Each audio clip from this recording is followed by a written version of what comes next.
Hello everybody, my name is Caitlin Burgess. I am a writer, aspiring author, and I'm currently working on producing my own books. This is one of my first few live streams. I've done a couple before, but I'm gonna be honest, I'm not a professional YouTuber, a professional Twitch streamer, or any of that stuff. So if there are technical difficulties, I do apologize in advance. I hope everyone can understand. And today we're going to be having coffee, though I've drunk most of my coffee. I'm going to have to go get more of that. I didn't realize I drank nearly the whole thing while I was setting the stream up. So we're only going to stream for maybe 30 minutes to an hour, just to kind of get our feet wet. It's been a while since I've done a live stream, and it's been a while since I've done any sort of videos or anything. So right now I'm currently working on a piece, and I am so excited to introduce everybody to it. But that will come later. My current work in progress is really coming along, but anyone who's ever followed me with my other handle, Yunna knows that I am actually an artist too, on top of being a writer. So I oftentimes like to do my art while I talk about my writing. So what we've got here today is my OC, Yunna. And I don't like showing myself on camera. I am one of those people that I don't like doing it. So I've been toying around with the idea of maybe having a digital persona that pops up. I don't know. We'll see. I'm still thinking about the idea. But I'm also trying to improve my art because I do love my art. I originally got into writing and storytelling through comic books and manga, so those were the mediums that I originally started really playing around with. So I really don't want to lose the skill entirely. For those that don't know, this is Yunna. Yunna is a succubus. I actually originally created her for a not a D&D character, a roleplay character on this like super obscure site when I was like 14 or 15, and I was your typical like super antisocial, bad with people teenager, but I loved to do roleplay games like Dungeons and Dragons and whatnot. So Yunna was one of the characters that I really like to personify. She's got an attitude. She's very confident. She's a lot of the things that I am absolutely not.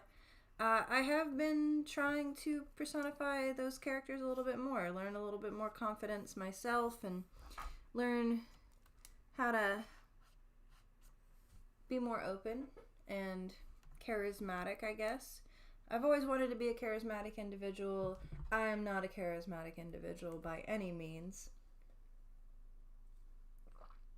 But a lot of the characters that I play in role-playing games like D&D or one of the other ones that we play is Monster of the Week, when I do get the chance to be a player instead of the DM, I am oftentimes the DM, but when I do get to play a character, it is usually a character that is very charismatic, very self-assured, very positive.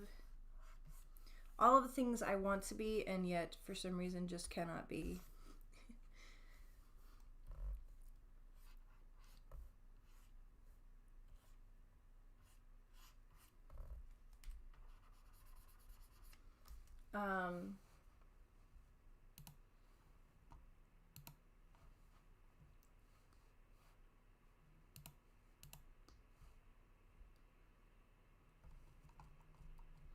Looking at a reference piece of her.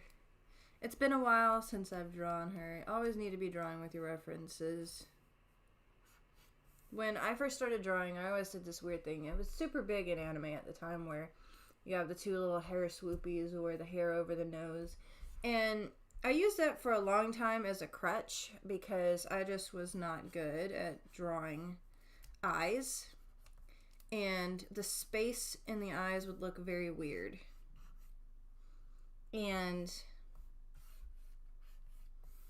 putting that little hair piece right there gave me the opportunity to let that look weird without it looking weird, because there's extra space between the eyes a lot of the times when you don't know your anatomy. Either the eyes are too close or they're too far away. And when you put that little hair piece there, it kind of tricks the eye, and the eye thinks that the space, oh, it's good space. It's the way that it's supposed to be. When I created this was also a big thing, the little hair antenna. I don't know that it's such a big thing anymore in anime. I see it every now and then, but it is less of a large thing. I grew up in the 90s, and the anime that we were getting back then were things like the really wacky stuff. So I'm trying to remember. One of them is like this Demon Slayer chick. I want to say the name is Demon Slayers or something Slayers. It might just be Slayers. And there was this one girl who was this redheaded lady, and she was so bubbly and so charismatic and so like energetic. And me, little 10-year-old me, 10 to 15-year-old me, I have ADHD. I've always struggled with ADHD. And being able to relate to a character that's super energetic like that and feel like there's someone there who is kind of similar was a big thing. So I kind of gravitated towards characters with a similar design for a while. And now I really do like characters that have the little hair antennas. I'm also a big fan of like the long hair. I want to do this to my hair so bad. I know it looks like a mullet. I don't care. I wanted to do this. I just do not have the confidence to pull this off. But if you can pull this off, you go.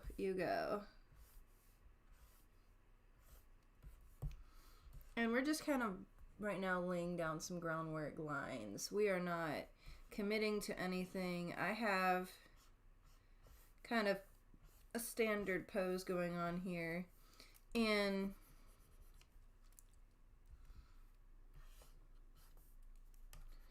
I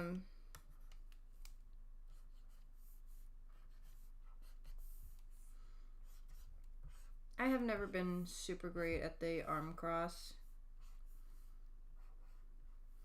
pose, so that is of course why I always want to draw it.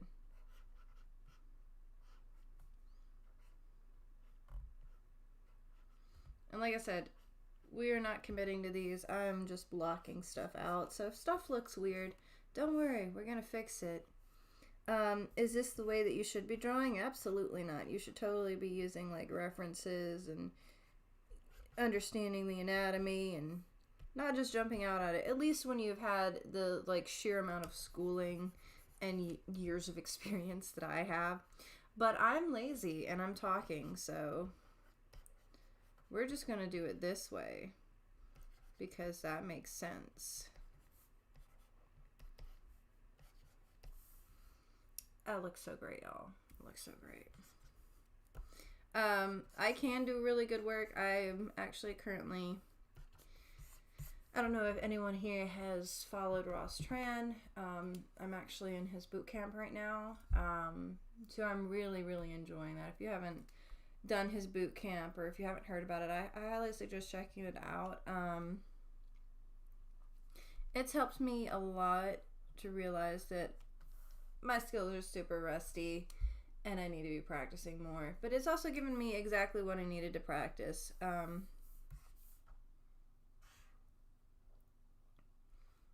So the next thing we're going to do is we're going to give Yunna a makeover here, because as you can see, when I had the sketch going on, you know, it didn't look so out of place, but you see her forehead here is just like,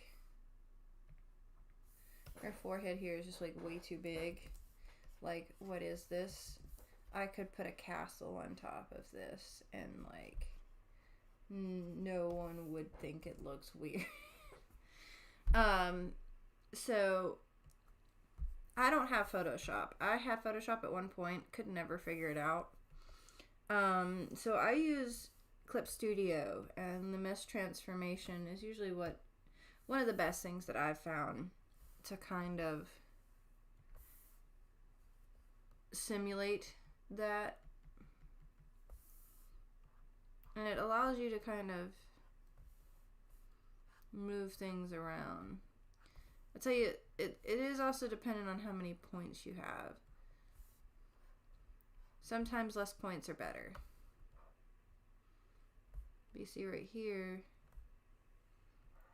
that's already heaps better.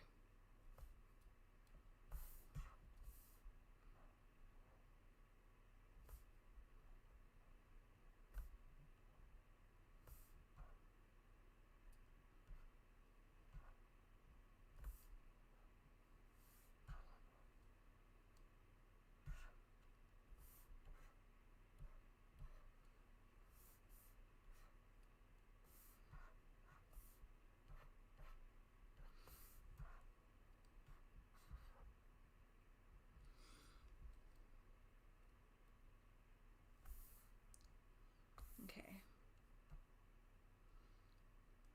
And see, then all that looks way better than that.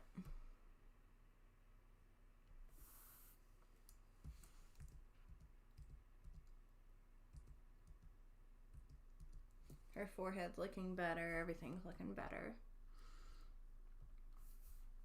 So the next thing we're gonna do on here is we're gonna kind of put some clothing and start working on her outfit. Now I put Yunna in a lot of things, like we could do something super racery, like a leather jacket or something, but more often than not I like to do something kind of, I've become obsessed with like the tall, like into the neck sort of thing. It might be because I'm watching too many robot animes. In this little V, I do this in so many designs. At this point it's kind of nearly like a calling card for me. I'm gonna be honest. Where you have like the swoop here and then this swoop there, and then you have this nice little like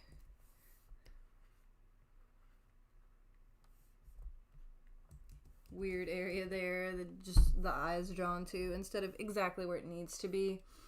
Yunna also has horns, but I never draw the horns because her demon form is something that eludes me. I've never been able to really do it justice. Bring that down. So we're gonna go with that. Maybe like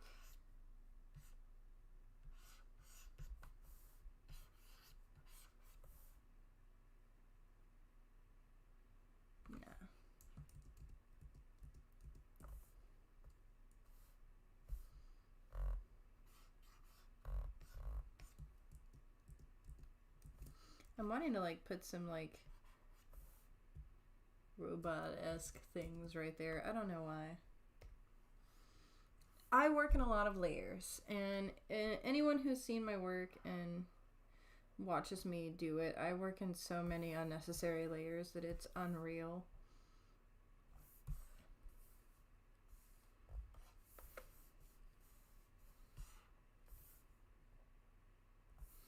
I've also been trying to not zoom in and out so much, and pay more attention to kind of like what the overall piece looks like, because I very easily will get into too much detail. Yep. I keep doing that and I don't know how I'm doing it. It's like a thing on here that I've not had the opportunity to really remember or pinpoint exactly what it is I keep doing it on.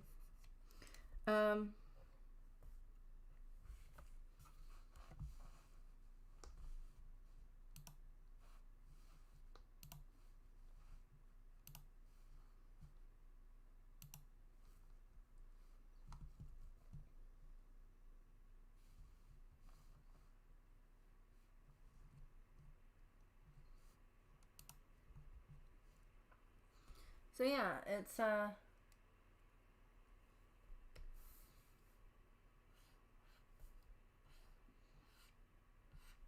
this is really just kind of like a throwaway practice piece. I just wanted to work on some lines and do something kind of silly. Do I gotta say I'm really like loving this chin line right there.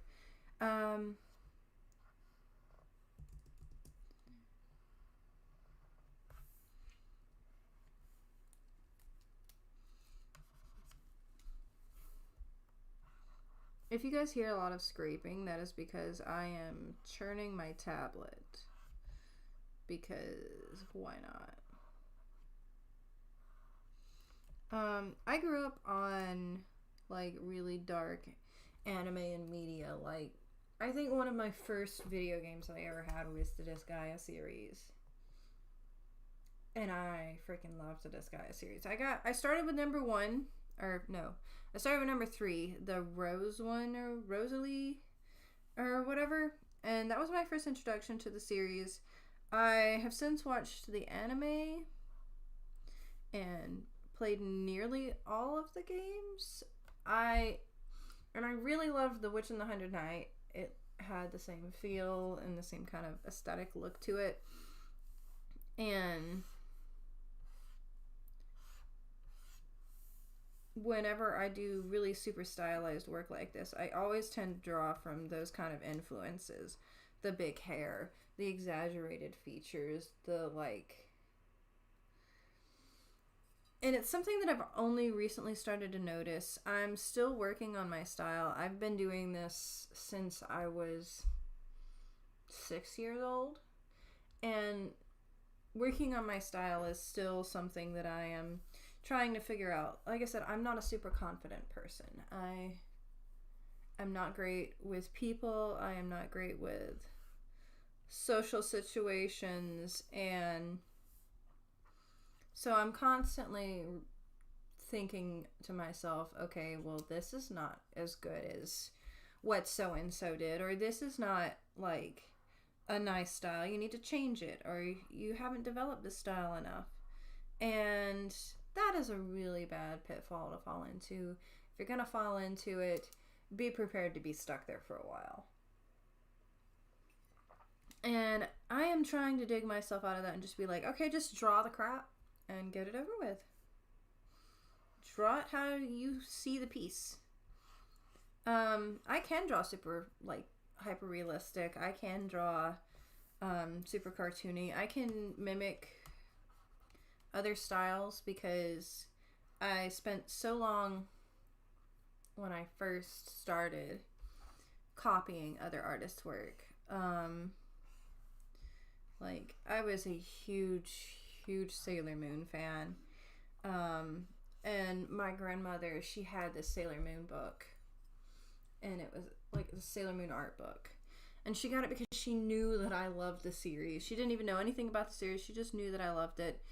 My grandmother was always trying to nurture my artistic side. And,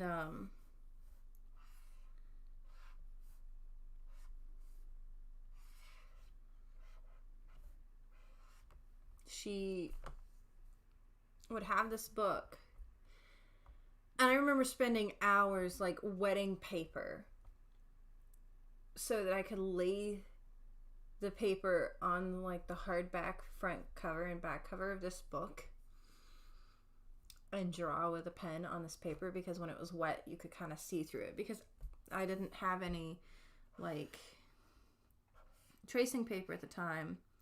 And the thing that I wanted most was a light board, and this is way before light boards became affordable. Like I've seen kids light boards now that are $15, and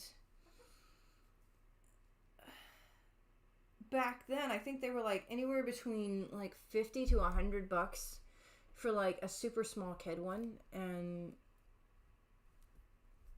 it just was not something that was feasible at the time.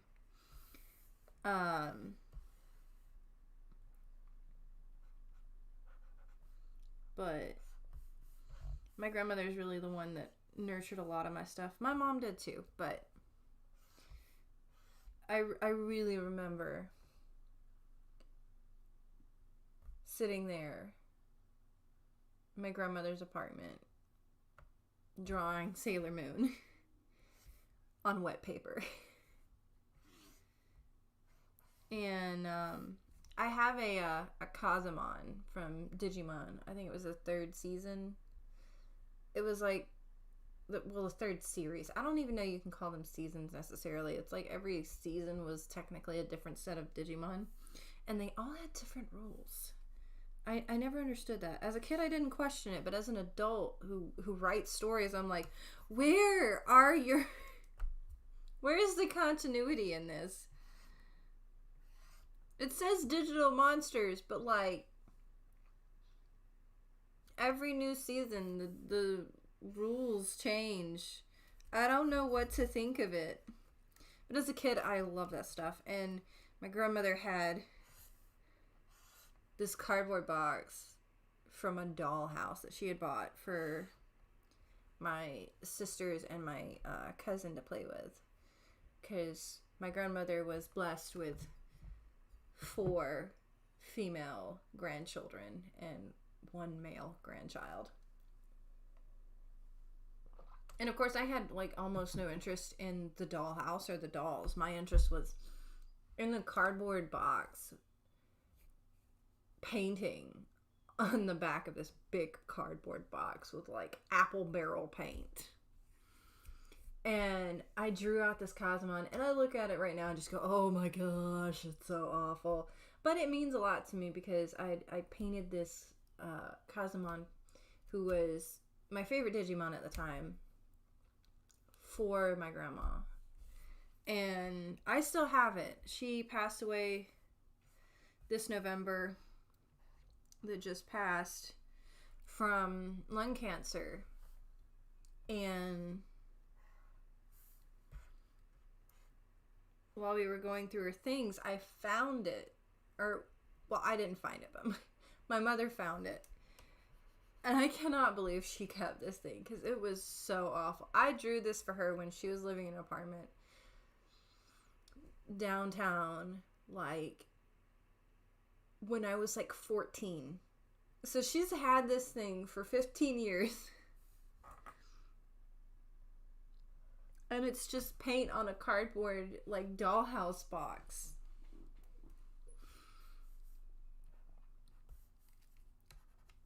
And,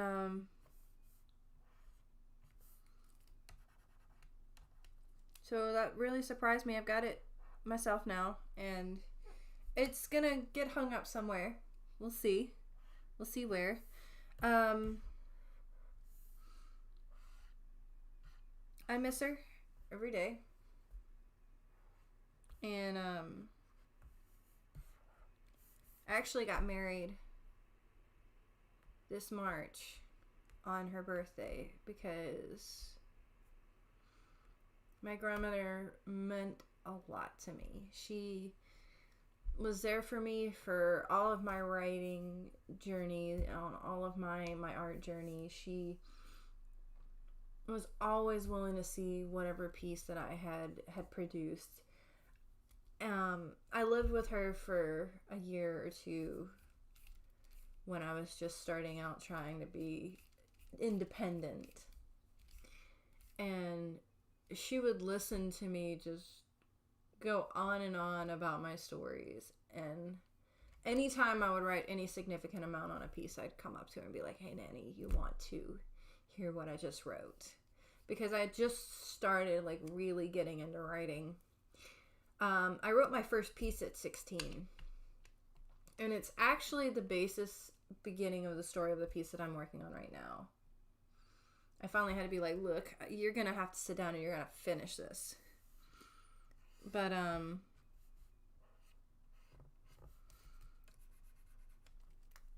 I remember coming up to her when I was living with her and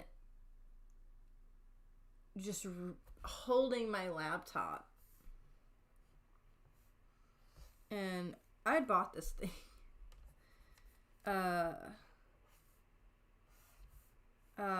With my own money when I... No. It was a Christmas present.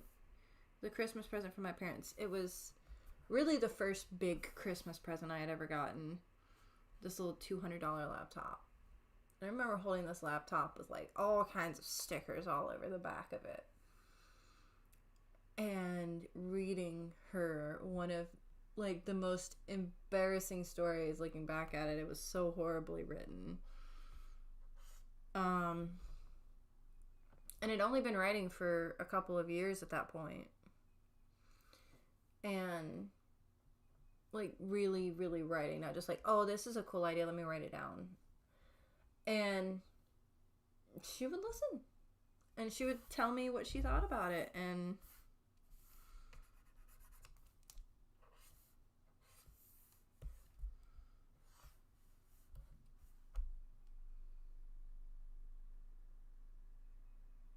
now I'm just like, I've got to finish these stories so that I can thank her properly, I guess. I don't know. I'm not sure how I got on this topic. Y'all, just tell me to stop.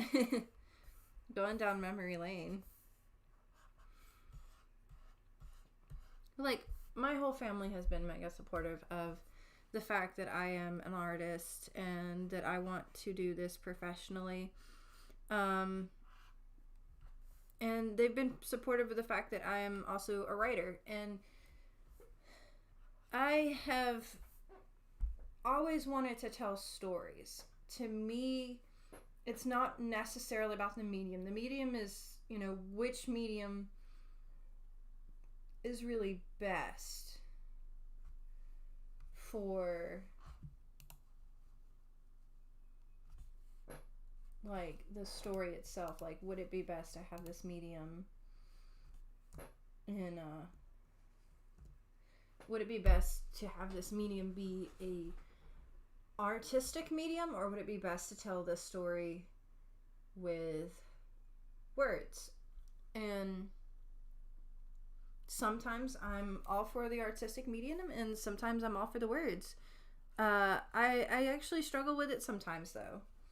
In a lot of my stories, it's like, it would be great as both. It would be great as both. And I don't want to tell the same story in two different mediums. Because, you know, yeah, that reaches different audiences. But at the same time, you're repeating yourself by having that medium as a comic and having that medium as a book. And that's different than, say, you produce a book or you produce a comic and then later on maybe there's an adaptation.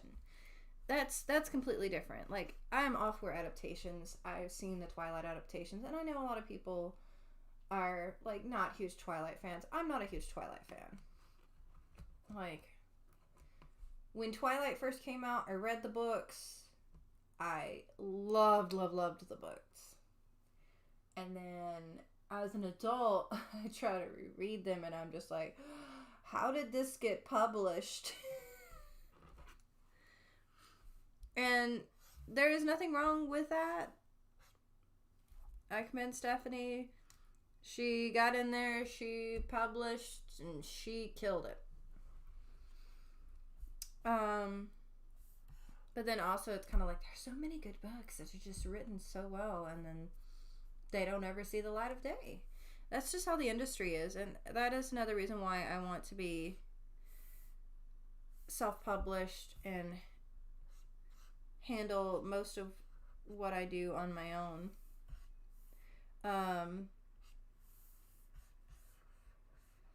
I am hoping here fairly soon that I'll be able to grow my audience and that there'll be more than one person watching, and it's probably just me. I have it open on another thing, because for some reason on the YouTube like monitoring thing, I don't know. I like hit a button and like the live feed of comments just went poof. So yeah, and I know YouTube has kind of gone down as a social media thing. It's gone down for creators. It's getting a lot of flack for not treating its creators correctly, and I can kind of get that.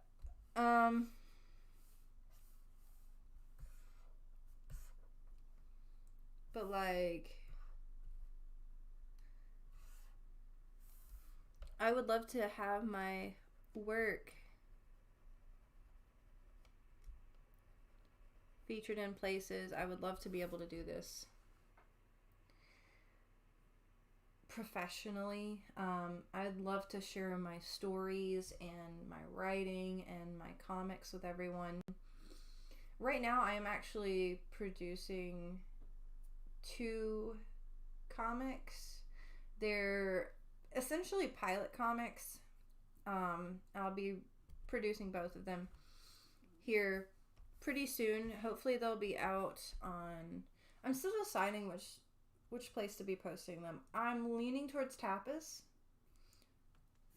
just because Tapas is what I originally kind of went to after... Gosh, I can't even remember the name of it. There used to be this really big like comic, like public comic place where you could post your comics, and I had so many comics up there, like it's not even funny. And I even had one of the first drafts of the comic that I first produced out on that site, and I cannot remember the site, but when the site shut down, the only other option that I knew of at the time was Tapas, and I ended up migrating there. So I may be doing Tapas, but from what I've heard, there's other places out there. There's Webtoon, there's a couple more. ADHD brain right now is just like, what files? You know the names of these places, but I have no idea where the files are. But see, this is why I'm so much better in writing than sitting here talking. Like, I cannot produce a video and just be like, okay, we're gonna talk about this topic, this topic, this topic, and this topic. A bulletin board of just the things we need to tackle, go. Because that's not gonna work for me.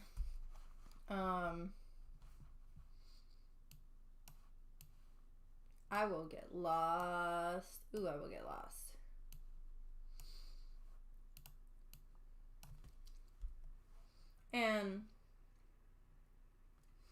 But the 2 pilots that I'm working on right now, they're going to be releasing hopefully within the next month or 2.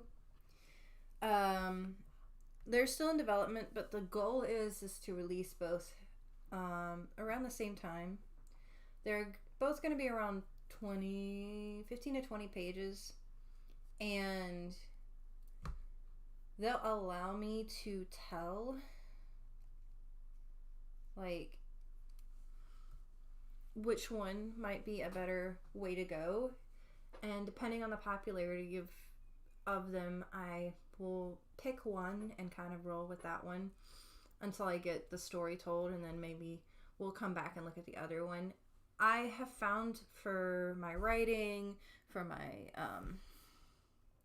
produced content, that it really is best for me to not work too hard on one thing, because I do tend to have issues where I get hyper focused on something and then burn myself out on it, and then I don't finish it. And when you don't finish stuff, it's a really bad feeling, especially when you know that you can.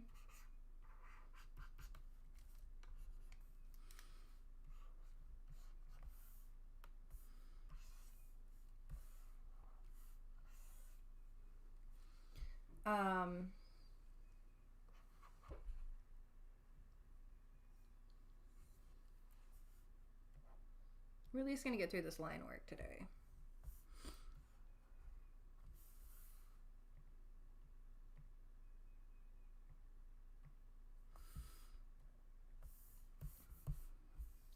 But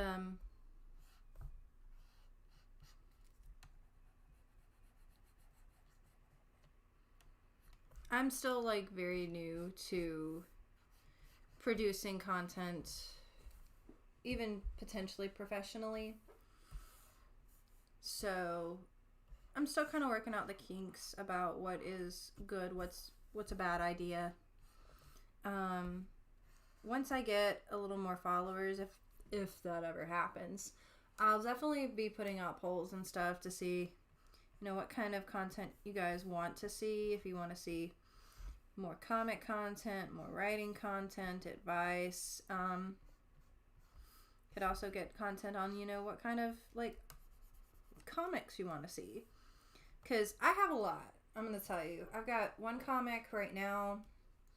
The two pieces that I'm working on that I'm still deciding which site to release the pilot chapters on are one of them's like sci-fi, supernatural, like demons and exorcists and like gritty, and then the other one is a post-apocalyptic world that's got a couple of like, yes, the tropes have been done over and over and over, but you know, this is the kind of story I like to tell. It's a genre in and of its own. So I'm excited to show you guys my twists on them and how they're different from what's already out there. Boom.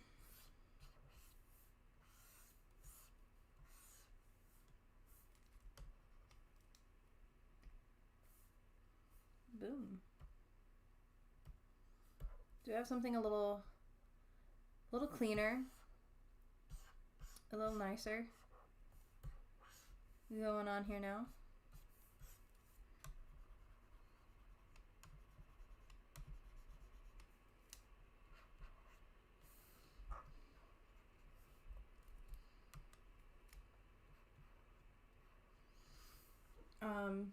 I used to draw comics all the time.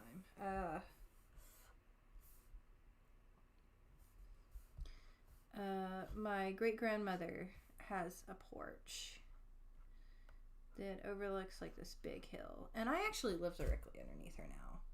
Like, I kid you not, where I live, I can just like point down the street and be like, there's family and there's family and there's family. I am way off like in the sticks where I live, and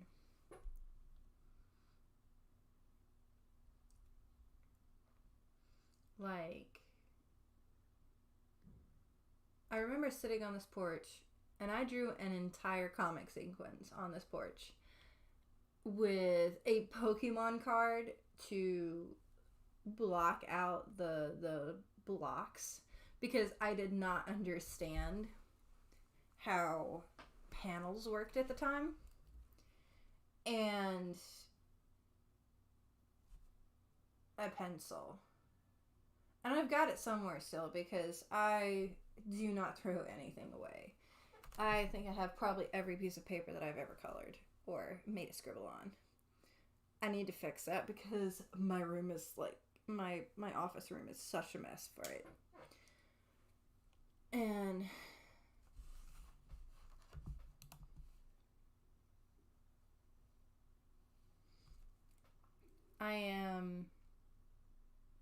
I drew this whole scene.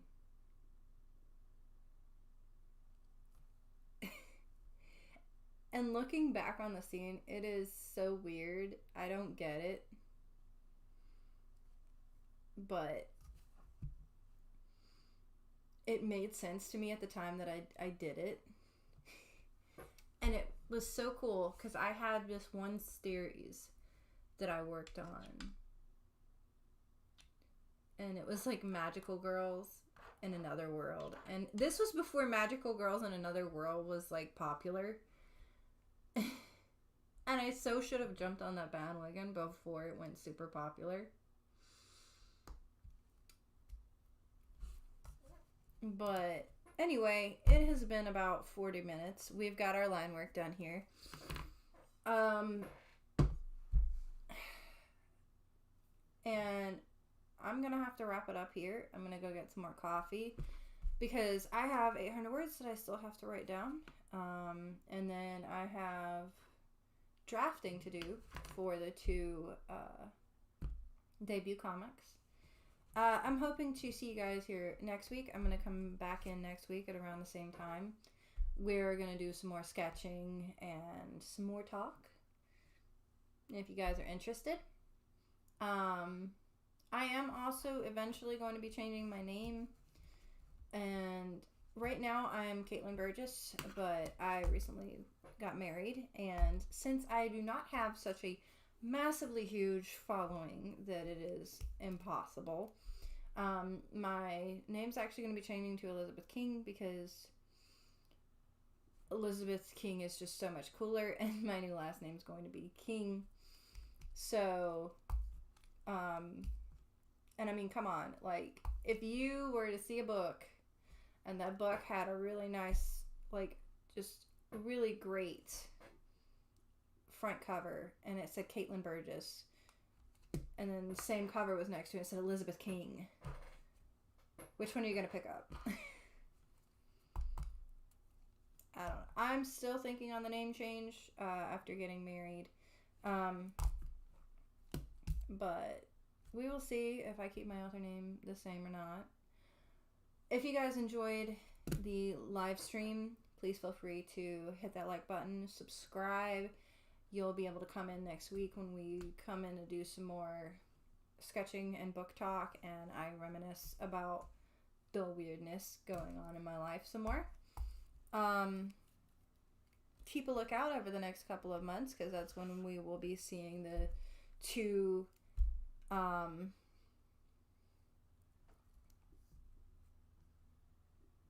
ADHD brain, why do you do this to me? That's when we're going to be seeing the 2 pilot comics coming out soon.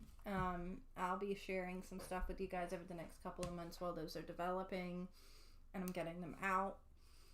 And we'll be able to